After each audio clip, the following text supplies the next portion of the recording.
What will we worry about this year? And what kind of shots will we be told to take? Remember the swine flu scare of 1976? That was the year the U.S. government told us all that swine flu could turn out to be a killer that could spread across the nation. And Washington decided that every man, woman, and child in the nation should get a shot to prevent a nationwide outbreak, a pandemic. Well, 46 million of us obediently took the shot. And now 4,000 Americans are claiming damages from Uncle Sam amounting to $3.5 billion because of what happened when they took that shot. By far the greatest number of the claims, 2/3 of them, are for neurological damage or even death, allegedly triggered by the flu shot. We pick up the story back in 1976 when the threat posed by the swine flu virus seemed very real indeed. The U.S. government's publicity machine was cranked into action to urge all America to protect itself against the swine flu menace. So roll up your sleeve. Protect yourself. One of those who did roll up her sleeve was Judy Roberts. She was perfectly healthy, an active woman, when in November of 1976, she took her shot. 2 weeks later, she says, she began to feel a numbness starting up her legs. I joked about it at that time. I said I'll be numb to the knees by Friday if this keeps up. By the following week, I was totally paralyzed. So completely paralyzed, in fact, that they had to operate on her to enable her to breathe. And for 6 months, Judy Roberts was a quadriplegic. The diagnosis? A neurological disorder called Guillain-Barré syndrome, GBS for short. These neurological diseases are little understood. They affect people in different ways. As you can see in these home movies taken by a friend, Judy Roberts' paralysis confined her mostly to a wheelchair for over a year. But this disease can even kill. Indeed, there are 300 claims now pending from the families of GBS victims who died, allegedly as a result of the swine flu shot. Going to be a major epidemic. And the only way to prevent a major epidemic of a really deadly variety of flu was for everybody to be immunized. Where did this so-called deadly variety of flu, where did it first hit back in 1976? It began right here at Fort Dix in New Jersey in January of that year when a number of recruits began to complain of respiratory ailments, something like the common cold. An Army doctor here sent samples of their throat cultures to the New Jersey Public Health Lab to find out just what kind of bug was going around here. One of those samples was from a Private David Lewis who had left his sickbed to go on a forced march. Private Lewis had collapsed on that march, and his sergeant had revived him by mouth-to-mouth resuscitation. But the sergeant showed no signs of illness. A few days later, Private Lewis died. If this disease is so potentially fatal that it's going to kill a young, healthy man, a middle-aged school teacher doesn't have a prayer. The New Jersey lab identified most of those soldiers' throat cultures as the normal kind of flu virus going around that year, but they could not make out what kind of virus was in the culture from the dead soldier and from 4 others who were sick. So they sent those cultures to the Federal Center for Disease Control in Atlanta, Georgia for further study.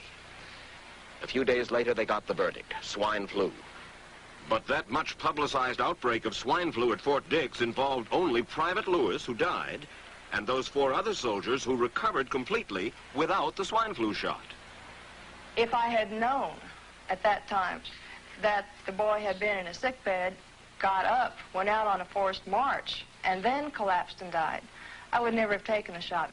The rationale for our recommendation was not on the basis of the death of a single individual, but it was on the basis that when we do see a change in the characteristics of the influenza virus, it is a massive public health problem in this country. Dr. David Senser, then head of the CDC, the Center for Disease Control in Atlanta, is now in private industry.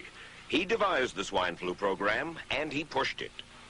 You began to give flu shots to the American people in October of '76. October 1st. By that time, how many cases of swine flu around the world had been reported? There had been several reported, but none confirmed. There had been cases in Australia that were reported by the press, by the news media. There were cases in... None confirmed. Did you ever uncover any other outbreaks of swine flu anywhere in the world? No. Now, nearly everyone was to receive the shot in a public health facility where a doctor might not be present. Therefore, it was up to the CDC to come up with some kind of official consent form. giving the public all the information it needed about the swine flu shot. This form stated that the swine flu vaccine had been tested. What it didn't say was that after those tests were completed, the scientists developed another vaccine.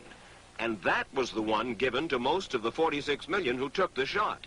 That vaccine was called X53A. Was X53A ever field tested?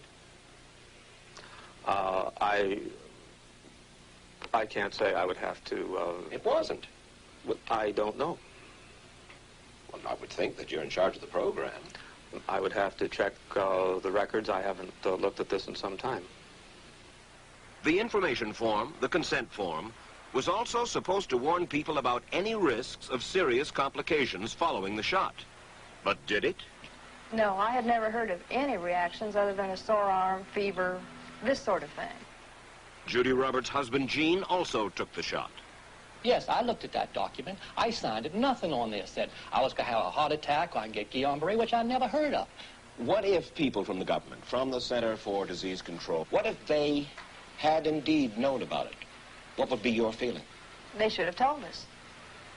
Did anyone ever come to you and say, you know something, fellas? There's the possibility of neurological damage if you get into a mass immunization program? No.